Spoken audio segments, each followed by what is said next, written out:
ഒരുമിച്ചിരുന്ന് സുന്ദരൻ നീയും സുന്ദരി ഞാനും ചേർന്നിരുന്നാൽ തിരുവോണം അന്ന് കഴിച്ചതാണ്. പിന്നെ അതിനുശേഷം ഇല്ല. ഇപ്പൊ കഴിക്കുന്ന എന്താണ്? ഭക്ഷണം വിളമ്പിക്കൊണ്ട് ഭാര്യ ഭക്ഷണം വിളമ്പി കൊണ്ട് തീന്മേശയുടെ മുകളിൽ പടവെന്ന് കൊണ്ടുവയ്ക്കും. അപ്പൊ പാത്രത്തിന്റെ ശബ്ദം കേൾക്കുമ്പോൾ മൂപ്പല മനസ്സിലാക്കും ഭക്ഷണം റെഡിയായിട്ടുണ്ട്. ഓൾ എന്നിട്ട് അടുക്കളയിൽ പോകും. അവൾ അടുക്കളയ്ക്ക് പോകും. അവൾ അടുക്കളയിൽ പോയിട്ട് അടുത്ത പണികൾ ഇങ്ങനെ വരവിരിക്കും. അവളുടെ പണിയാണെങ്കിൽ ഒരിക്കലും തീരത്തില്ല. ഈ കുറെ പെണ്ണുങ്ങളുണ്ട് രാവിലെ 5 മണിക്ക് കയറിക്കഴിഞ്ഞാൽ ഒരു 7 മണി വരെ വൈകിട്ട് പണിയാണ്. 10-11 മണിക്കകത്ത് എല്ലാ പണിയും തീർത്തിട്ട് ഭർത്താക്കന്മാരോടൊപ്പം വന്നിരുന്ന് കാര്യങ്ങൾ പറയാനും ഇരിക്കാനും കിടക്കാനും ഒക്കെ അവർ തയ്യാറാകണം. ഇത് ചുമ്മാ അടുക്കള കിടന്നില്ല മിഷ്യൻ കിടന്ന് വാഷിംഗ് മെഷീൻ കറങ്ങുന്നത് പോലെ ചുമ്മാ കറക്കമാണ്, വെറുതെ കറക്കാം. അല്ല, ചില പെണ്ണുങ്ങൾക്ക് ഏറ്റവും വലിയ ഒരു ന്യൂനത അതിലുണ്ട്. ഭർത്താക്കന്മാർക്ക് വേണ്ടവണ്ണം ഭാര്യയെ കിട്ടുന്നില്ല. സംസാരിക്കാനാകട്ടെ, അല്ലെങ്കിൽ അവനെ ശുശ്രൂഷിക്കാനാകട്ടെ, ഏത് കാര്യങ്ങൾക്കുമാകട്ടെ അടുക്കളയിൽ കൂടുതൽ സമയം ഭാര്യമാർ ചെലവാക്കുന്നു. ആ സമയത്ത് മുഴുവൻ ഭർത്താക്കന്മാർ ഉറങ്ങി സമയം കളയുന്നു ബെഡ്റൂമിൽ കിടന്നിട്ട്. അപ്പോൾ ഒരുമിച്ചിരുന്ന് ഭക്ഷണം പോലും കഴിക്കുന്നില്ല. ഭക്ഷണം കഴിക്കുന്ന എങ്ങനെ? ഭാര്യമാര് ഭക്ഷണം വിളമ്പിക്കൊണ്ടുവന്ന് മേശപ്പുറത്ത് വെക്കുമ്പോൾ ആ പാത്രത്തിന്റെ ശബ്ദം കേൾക്കുമ്പോൾ സിറ്റ് ഔട്ടിലിരിക്കുന്ന ഭർത്താവ് മനസ്സിലാക്കി, ഭാര്യ ഭക്ഷണം കൊണ്ടുവച്ചിട്ടുണ്ട്, പോരും തിന്നും. ഒറ്റയ്ക്കിരുന്ന് ശൈത്താൻ തിന്നുന്ന പോലെ ഒറ്റയ്ക്കിരുന്ന് അങ്ങനെ നബി സല്ലല്ലാഹു അലൈഹി വസല്ലം തങ്ങൾ പറഞ്ഞു, ഭാര്യമാരും ഭർത്താക്കന്മാരും തൻ്റെ മക്കളും ഒരേ മേശയിലിരുന്ന് ഭക്ഷണം കഴിച്ചാൽ അല്ലല്ലാഹു യൗമ ലാ ദില്ല ഇല്ലാ ദില്ലുല്ലാഹ്, ആരുടെയും തണലില്ലാത്ത ദിവസത്തിൽ നാളെ മഹ്ശറ വൻസഭയിൽ അല്ലാഹു അവർക്ക് അർശിന്റെ തണൽ കൊടുക്കുമെന്ന് ഹബീബുനാ ഷഫീഉനാ റസൂലുള്ളാഹി സല്ലല്ലാഹു അലൈഹി വസല്ലം അല്ലാഹു റസൂൽ പറഞ്ഞ വാക്കാണ്. ഭാര്യമാരോടും മക്കളോടും കൂടിയിരുന്ന് ഭക്ഷണം കഴിക്കണം. നമ്മുടെ മക്കളോടിരുന്ന് ഭക്ഷണം കഴിക്കണം. നമ്മുടെ ഇന്നത്തെ കുട്ടികളെന്ന് പറഞ്ഞു കഴിഞ്ഞാൽ ഭക്ഷണം കഴിക്കൂല. ഇന്നത്തെ പെൺകുട്ടികൾ ഒട്ടും, അതായത് സ്ലിം ആവാൻ വേണ്ടി ഇരിക്കുകയാണ്, സ്ലിം. എന്നാൽ പിന്നെ ഇവളെയൊക്കെ വല്ല മറ്റേ മെഷീനകത്ത് കയറ്റിയെടുത്തിട്ടുള്ള ഷവർമ അരിയുന്ന പോലെ അരിഞ്ഞു കളഞ്ഞാൽ പോരെ, സ്ലിം ആയിക്കോളൂല്ലോ പെട്ടെന്ന്. ഭക്ഷണം കഴിക്കൂല ഈ പെണ്ണുങ്ങൾ, ഈ കുട്ടികൾ. എന്നിട്ട് തലകറക്കം, ആസ്മയുടെ അസുഖം, വയറ്റുവേദന, നടുവേദന. ഈ തള്ളമാരും പെൺകുട്ടികൾക്ക് ഭക്ഷണം കൊടുക്കൂല. അവൾ വണ്ണം വെക്കും എന്ന് പ്രസവിക്കാനുള്ള പെണ്ണ പറഞ്ഞ് മനസ്സിലാക്കി കൊടുക്കണം. കുടുംബജീവിതം നയിക്കാനുള്ള പെണ്ണാണ്.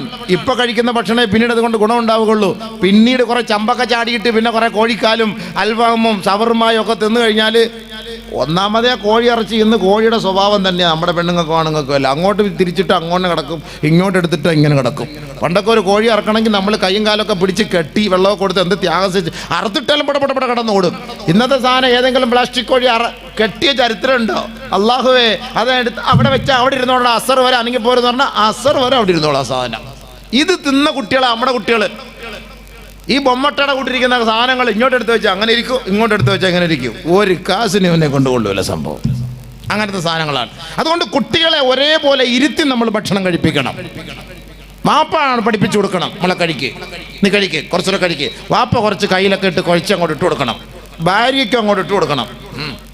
ഭാര്യ തിന്നോ സംഭവം കുഴച്ചത്? വാപ്പ ഭർത്താവ് കുഴച്ചിട്ട് കൊടുത്ത് നോക്കുന്ന. ഇതൊരു കുടുംബജീവിതം പറയുമ്പോൾ ഇതൊക്കെ മനസ്സിലാക്കാതെ ഹദീസ് ഓതി തരാം. അപ്പൊ ഇന്നത്തെ ഭക്ഷണ ശൈലി, ഇന്നത്തെ ഇരുത്തം എന്ന് പറഞ്ഞു കഴിഞ്ഞാൽ ഇങ്ങനെ പടവൊന്ന് കൊണ്ടുവന്ന് വെക്കുന്നു. ഭർത്താവ് ഒന്നൊറ്റയ്ക്കിരുന്ന് കഴിക്കുന്നു, ഭാര്യ അടുക്കളയിലാണ്. അടുക്കളയിൽ നിൽക്കുന്ന ഭാര്യ എങ്ങനെയാണ് ഭർത്താവ് ഭക്ഷണം കഴിച്ചു കഴിഞ്ഞു എന്നറിയുന്നത്? എങ്ങനെയാണ് അറിയാൻ കഴിയുക? വാഷ് ബേസിനിൽ പോയിട്ട് കൈ കഴുകുമ്പോൾ അങ്ങനെ ഹാന്ന് കാർക്കിച്ച് തുപ്പുന്ന സൗണ്ട് കേൾക്കുമ്പോൾ ഓള് മനസ്സിലാക്കി ആ ഭണ്ഡാരം തിന്നു കഴിഞ്ഞു പോയി, ഇനി പാത്രം എടുത്തുകൊണ്ട് വരാം. അല്ലാഹ്, അങ്ങനെ പോയിട്ട് പാത്രം എടുത്തുകൊണ്ട് വരും. അല്ലാണ്ട് ഭാര്യയും ഭർത്താവ് ഒരുമിച്ചിരുന്ന് അവിടെ ഭക്ഷണം കഴിക്കുക. നബിയുനാ റസൂലുള്ളാഹി തങ്ങൾ സഅദ് ഇബ്നു അബി വഖാസിനോട് പറയുകയുണ്ടായി, യാ സഅദു യാ സഅദേ ഇന്നക ലൻ തുൻഫിഖ നഫഖതൻ മിമ്മ ബതഗാ ബിഹാ വജ്ഹല്ലാഹ് ഇല്ലാ ഉജിർത അലൈഹാ. നീ നിന്റെ ഭാര്യയ്ക്ക് ചെയ്യുന്ന ഏത് നന്മകളാകട്ടെ, സദഖകളാകട്ടെ, സഅദേ, അതിൻ്റെ പേരിൽ അല്ലാഹു നിനക്ക് കൂലി നൽകാതിരിക്കുകയില്ല. എത്രത്തോളം എന്ന് വെച്ചാൽ ഹബീബുനാ റസൂലുള്ളാഹി തങ്ങൾ പറയുകയാണ്, ഹത്താ നീ നിന്റെ ഭാര്യയുടെ വായിൽ ഒരു പിടി ഭക്ഷണം വാരി വെച്ച് കൊടുക്കുന്നതിന് പോലും സഅദേ നിനക്ക് അല്ലാഹുവിന്റെ ഭാഗത്ത് നിന്ന് കൂലി ലഭിക്കുമെന്ന് ലോകത്തിന്റെ മുത്ത് മുഹമ്മദ് മുസ്തഫ സല്ലല്ലാഹു അലൈഹി വസല്ലം. എത്ര വലിയ ഭാഗ്യം! ഭർത്താവ് വായിൽ വെച്ചു കൊടുക്കണം ഭാര്യയുടെ, തിരിച്ചിങ്ങോട്ടും വെച്ചു കൊടുക്കണം. നടക്കുവോ? അതൊക്കെ പണ്ട് നടക്കുമായിരുന്നു ഉസ്താദ്, ഇപ്പം അത് നടക്കൂല. കുട്ടികളെ കാണാൻ പാടില്ല. ഇന്നത്തെ കാലത്തെ കുട്ടികൾ കണ്ടാൽ അവൻ പിന്നെ നാളെ സ്കൂളിൽ പോയിട്ട് വേക്ക പെണ്ണുങ്ങൾക്ക് വെച്ചു കൊടുക്കാൻ പോകും വായിക്കാത്ത. എൻ്റെ വാപ്പ ഇന്നലെ എന്നെ കാണിച്ചു തന്നായിരിക്കും. സുന്നത്തല്ലേ, വാപ്പ ചെയ്ത് മക്കൾ ചെയ്യണമല്ലോ. അതേപോലെ അതുകൊണ്ട് അത് സൂക്ഷിക്കണം. ഇന്നത്തെ കാലത്തെ സാധനങ്ങളൊക്കെ വൈറസ് പിടിച്ച സാധനങ്ങളാണ്, സൂക്ഷിക്കണം. റൂമിൽ തന്നെ കിടത്താൻ പാടില്ല ഒരുമിച്ച്. വാപ്പാടെ ഉമ്മാടെ റൂമിൽ കിടത്താൻ പാടില്ലല്ലോ. ഹദീസ് ഖുർആനല്ലേ. യാ അയ്യുഹല്ലദീന ആമനൂ ലിയസ്തഅദിൻകുമുല്ലദീന മലകത് അയ്മാനുകും വല്ലദീന ലം യബ്ലുഗുൽ ഹുൽമ മിൻകും സലാസ മറാത്ത് മിൻ ഖബ്ലി സ്വലാത്തിൽ ഫജ്ർ വഹീന തളഊന സിയാബകും മിനൽ ലഹീറ വമിൻ ബഅദി സ്വലാത്തിൽ ഇശാ സലാസു ഔറാത്തിൻ ലക്കും. 3 ഔറത്തിന്റെ സമയം അല്ലാഹു നമ്മളെ അറിയിക്കുകയാണ്. സത്യവിശ്വാസികളെ, സത്യവിശ്വാസിനികളെ, നിങ്ങൾ നിങ്ങളുടെ കുട്ടികളെ നിങ്ങളുടെ ബെഡ്റൂമിൽ നിന്ന്, പ്രൈവറ്റ് മുറിയിൽ നിന്ന് മാറ്റിക്കിടത്തണം. നിങ്ങളുടെ മുറിയിലേക്ക് നിങ്ങളുടെ കുട്ടികൾ പ്രവേശിക്കണമെങ്കിൽ മാതാപിതാക്കളെ നിങ്ങളുടെ അനുവാദം ആവശ്യമാണ്. 3 സന്ദർഭങ്ങളിൽ നിങ്ങളത് ശ്രദ്ധിക്കണേ. പരിശുദ്ധമായ ഖുർആനാണ്. ഒന്ന് മിൻ ഖബ്ലി സ്വലാത്തിൽ ഫജ്ർ, സുബഹിക്ക് മുമ്പുള്ള സമയം. മാതാപിതാക്കളുടെ ഔറത്തുകൾ മാറിക്കിടക്കാൻ സാധ്യതയുള്ള സമയമാണ്.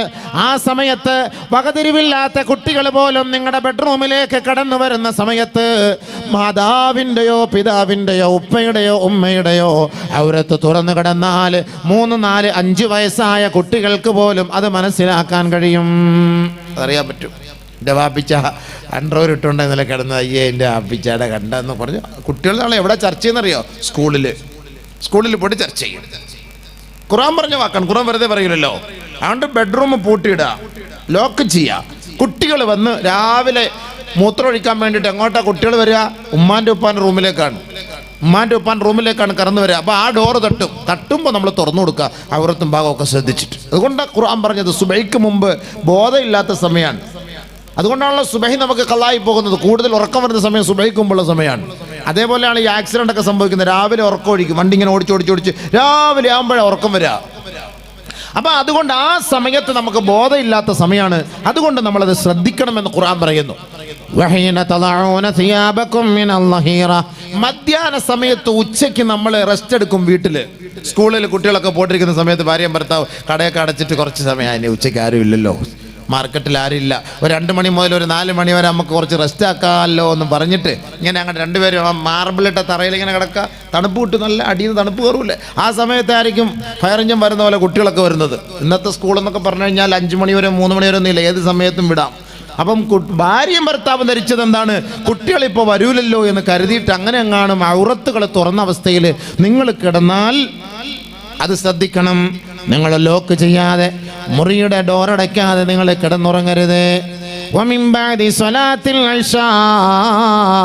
ഇശാ നമസ്കാരത്തിന് ശേഷം കുട്ടികൾക്ക് ഭക്ഷണം കൊടുത്തിട്ട് നിങ്ങൾ അവരെ ഒരു പ്രത്യേകമായ മുറിയിൽ കൊണ്ട് ഉറക്കിയിട്ട് വേണം ഭാര്യയും ഭർത്താവും ഒറ്റയ്ക്ക് ഒരു റൂമിൽ കിടക്കണമെന്ന് പരിശുദ്ധമായ ഖുർആൻ. സലാത്തു ഔറാത്തിൽ ലക്കും, ഇത് 3 ഔറത്തിന്റെ സമയമാണ്. ഔറത്ത് നിങ്ങൾ ശ്രദ്ധിക്കുന്നത് പോലെ ഈ സമയത്തെ നിങ്ങൾ ശ്രദ്ധിക്കണേ. പരിശുദ്ധമായ ഖുർആനാണ്, ഇല്ലെങ്കിൽ നിങ്ങൾക്ക് തന്നെയാണ് അത് ദോഷം. അതുകൊണ്ട് നിങ്ങൾ ശ്രദ്ധിക്കാൻ പരിശുദ്ധ ഖുർആൻ നമ്മളോട് ഉത്ബോധനം ചെയ്യുകയാണ്. നമ്മൾ ശ്രദ്ധിക്കണം. ഇന്ന് കുട്ടികളെയും കൂടെ കിടത്താണ്. ഈ കൊച്ചു കുട്ടികൾക്ക് ഉറക്കമുണ്ട്. എൻ്റെ ഉമ്മ, ഭാര്യയും ഭർത്താവും 6 അടി കട്ടിൽ, 6 അടി മണ്ണിൻ്റെ ഓർമ്മയാണ്. കുട്ടികളെ സൈഡിൽ കിടത്തും. ഇവർക്ക് എന്തെങ്കിലും ഒരു 12 മണിയാകുമ്പോൾ എന്തെങ്കിലുമൊക്കെ തോന്നുമ്പോൾ മെല്ലെ അങ്ങോട്ടും ഇങ്ങോട്ടൊക്കെ അനക്കം വെക്കുമ്പോൾ എന്ന് പറഞ്ഞ് അത് തുടങ്ങും സാധനം. വന്ന് ആകപ്പാട് കിട്ടിയ എല്ലാ റാഹത്തും അപ്പോഴേ അങ്ങ് പോകും. അതോടുകൂടി സംഭവം തീർന്നില്ലേ? എന്തിനായി പണിക്ക് പോകുന്നത്? ഇതിന് മുമ്പ് നേരത്തെ കൊട്ടിക്കൊണ്ട് കടത്തൂടെ? ഖുർആൻ പറഞ്ഞ വാക്കല്ലേ.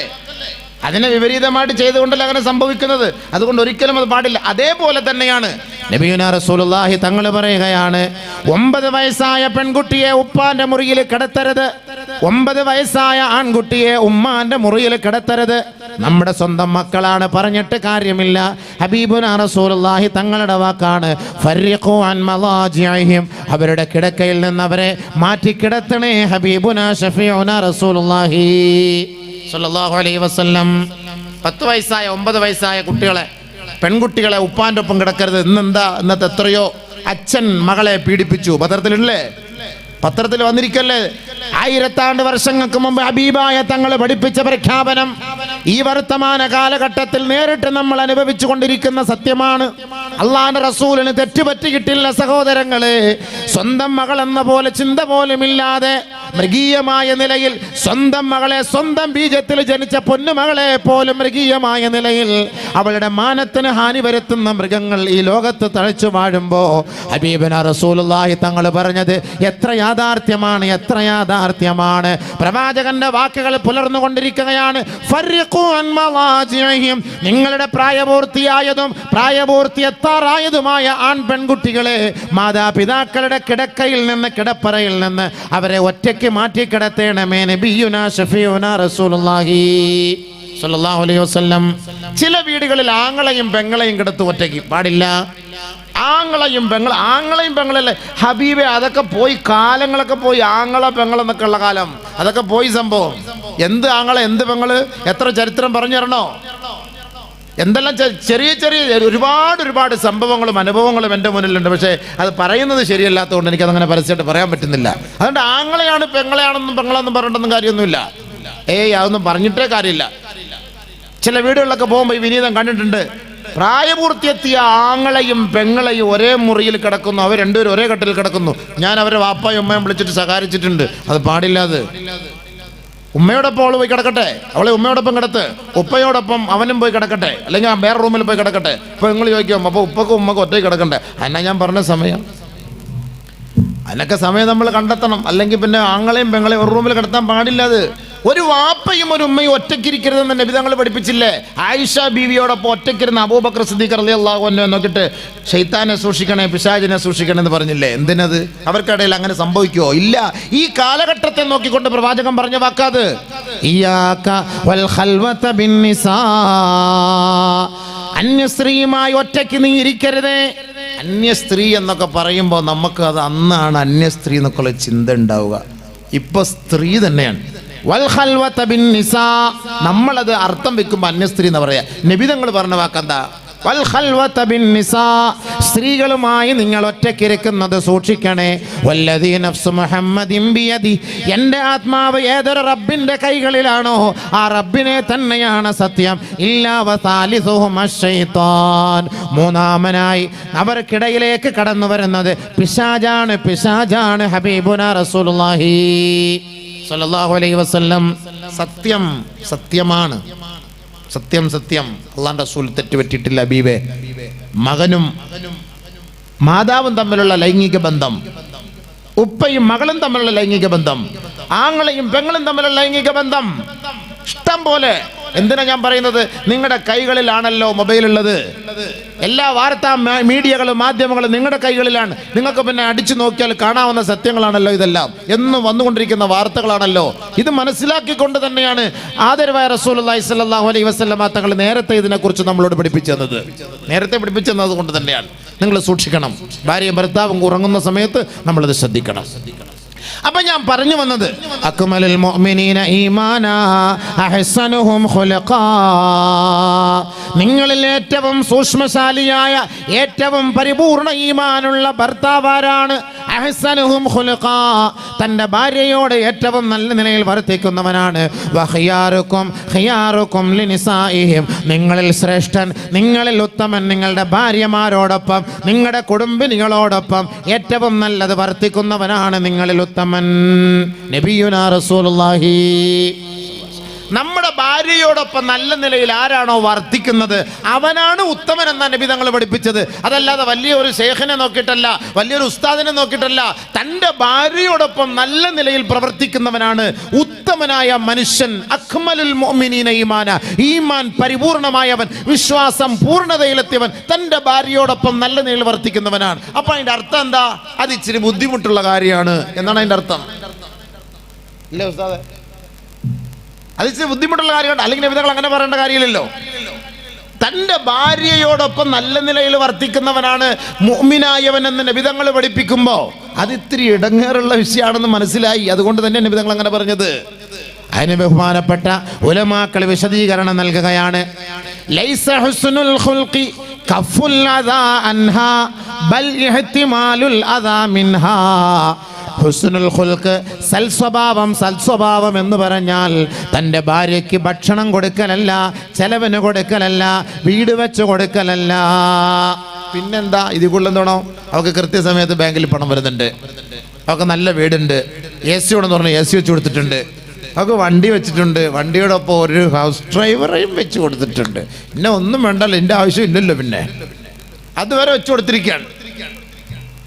അങ്ങനെയല്ല പെണ്ണുങ്ങളോട് അങ്ങനെയല്ല കഴിയേണ്ടത്. പിന്നെ എങ്ങനെയാണ്?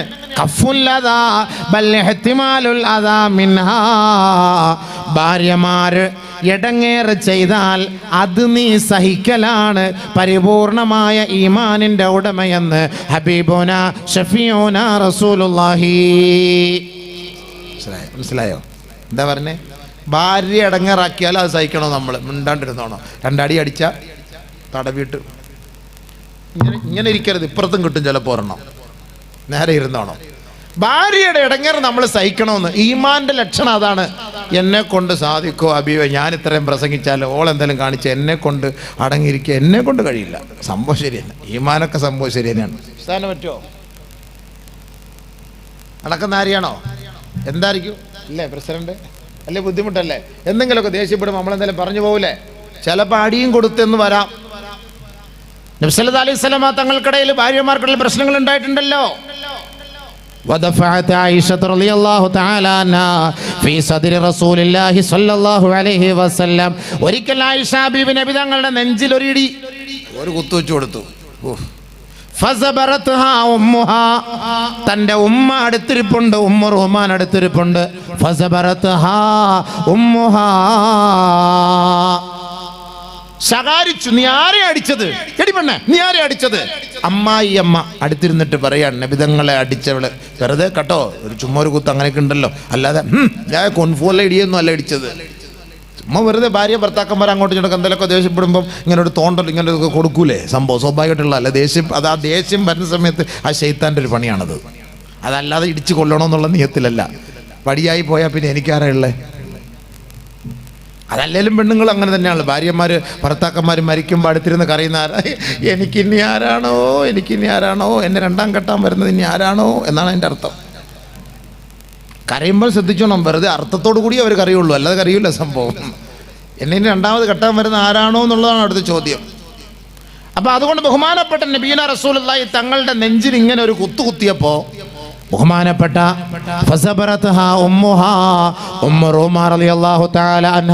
ആയിഷ ബീവിയുടെ മാതാവ് ദേഷ്യപ്പെട്ടു, മോളെ ആരോടാണ് നീ വർത്തിക്കുന്നത്? അപ്പോൾ ലോകത്തിന്റെ മുത്ത്, ലോകത്തിന്റെ ഗുരുനാഥൻ, ലോകത്ത് കുടുംബജീവിതം പഠിപ്പിച്ചു കൊടുത്ത മാതൃകാ പുരുഷനായ മുത്ത് മുഹമ്മദ് മുസ്തഫ സല്ലല്ലാഹു അലൈഹി വസല്ലമ തങ്ങൾ നബിയുനാ റസൂലുള്ളാഹി ബഹുമാനപ്പെട്ട ഉമ്മ റൂമാനോട് പറയുകയാണ്, ദഈഹാ ഫഇന്നഹുന്ന യസ്നഅന അക്സറ മിൻ ദാലിക്. അങ്ങോട്ട് വിടും മാമി, അമ്മായി അമ്മേ. ഇവിടെ മാമി എന്നാണ് പറയാ, അമ്മായി അമ്മ, മാമി, അമ്മായി അമ്മ, അമ്മായി അമ്മ. അങ്ങോട്ട് വിട്, അങ്ങോട്ട് അമ്മായി. ഇതൊന്നും അല്ല അവരെന്നോട് ചെയ്യുന്നത്, ഇതിനേക്കാളും കടുപ്പത്തിലാണ് എന്നോട് ചെയ്യുന്നത്.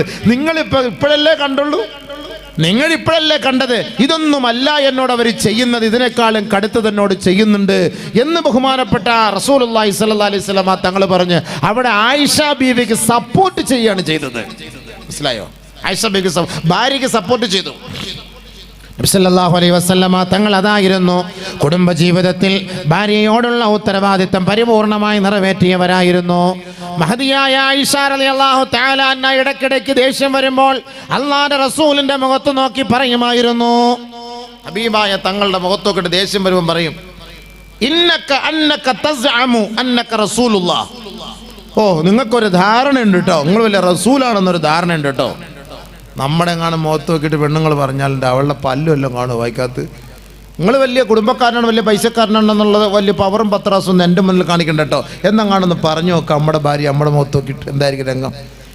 ആയിഷ ബിബി റളിയല്ലാഹു തആല അൻഹ നബി സല്ലല്ലാഹു അലൈഹി വസല്ലമ തങ്ങളുടെ മുഖത്ത് നോക്കിയിട്ട് പറഞ്ഞതാണ്, നിങ്ങൾക്കൊരു ധാരണയുണ്ട്, അന്നക റസൂലുള്ളാഹ്, നിങ്ങൾ അള്ളാഹിന്റെ റസൂലാണെന്നുള്ളൊരു ധാരണയുണ്ട് കേട്ടോ. ദേഷ്യം വരുമ്പോൾ പറയുന്ന വാക്കാണ് ഫി കലാമിൻ ഗളബത്ത്. ആയിഷ ബീവിക്ക് ദേഷ്യം വരുന്ന സമയത്ത് പറയുന്ന വാക്കാണ്. فتبسم رسول الله واحتمل حلما. നബിയുനാ റസൂലുള്ളാഹി തങ്ങളോട് ആയിഷ ബീവി ദേഷ്യപ്പെടുന്ന സമയത്ത് നബിയുനാ റസൂലുള്ളാഹി തങ്ങൾ അപ്പോൾ ആ ദേഷ്യത്തെ എല്ലാം പുഞ്ചിരിയോടെയാണ് ഹബീബായ തങ്ങൾ അത് ഏറ്റെടുത്തിരുന്നത്. അതെല്ലാം നിസ്സാരമായി തള്ളിക്കളയുമായിരുന്നു. ഓടി പെണ്ണ നിന്റെ കാര്യം കല്ലി വല്ലി അല്ലാഹ് കല്ലി വല്ലി. നബി സല്ലല്ലാഹു അലൈഹി വസല്ലം തങ്ങളുടെ മുഖത്തൊക്കെ ആയിഷ ബീവി അങ്ങനെ പറഞ്ഞെങ്കിൽ ആലോചിച്ച് നോക്ക്. നബി സല്ലല്ലാഹു അലൈഹി വസല്ലം കല്ലി എന്ന് പറഞ്ഞാൽ അതെന്നെ നിസ്സാരമായിട്ട് തള്ളിക്കളയും.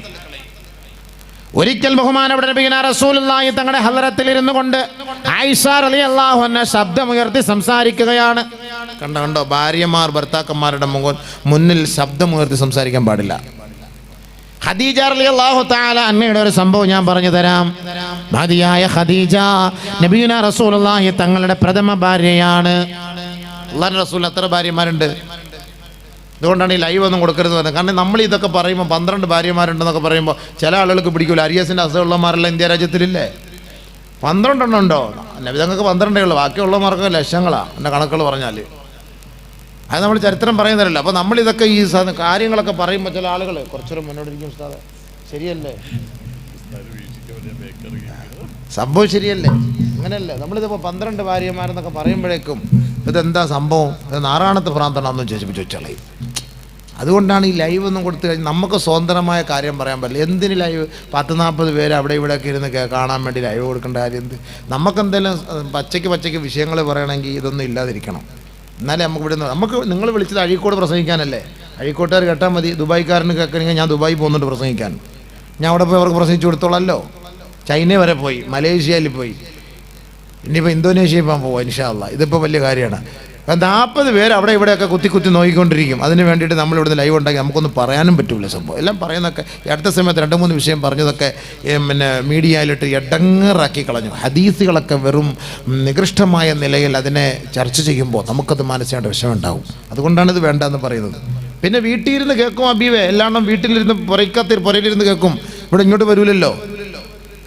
പിന്നെ നമ്മൾ ഇത്രയും വലിയ സദസ്സും ഇത്രയും വലിയ കസേരയൊക്കെ ഉണ്ടാക്കി വെച്ചിട്ട് ഇവിടെ വന്ന് വാത് കേൾക്കണ്ടേ? അതിന് വീട്ടിലിരുന്ന് കേട്ടാൽ മതിയോ? അവർ രണ്ടുപേരും ഭാര്യയും ഭർത്താവും കിടക്കും, ഇതങ്ങോട്ട് ഫിറ്റ് ചെയ്യും, അവരങ്ങോട്ട് അബൂബക്കർ മുസ്ലിയാർ സംസാരിച്ചുകൊണ്ടിരിക്കും, അവരവരുടെ പരിപാടി നടത്തിക്കൊണ്ടിരിക്കും. ഇത്ര സുഖമാ, എന്ത് സുഖം ഇത്! ലൈവാ. അത് വാതും ലൈവ്, അവിടെയും ലൈവ്, എല്ലാം ലൈവ് തന്നെ സംഭവം.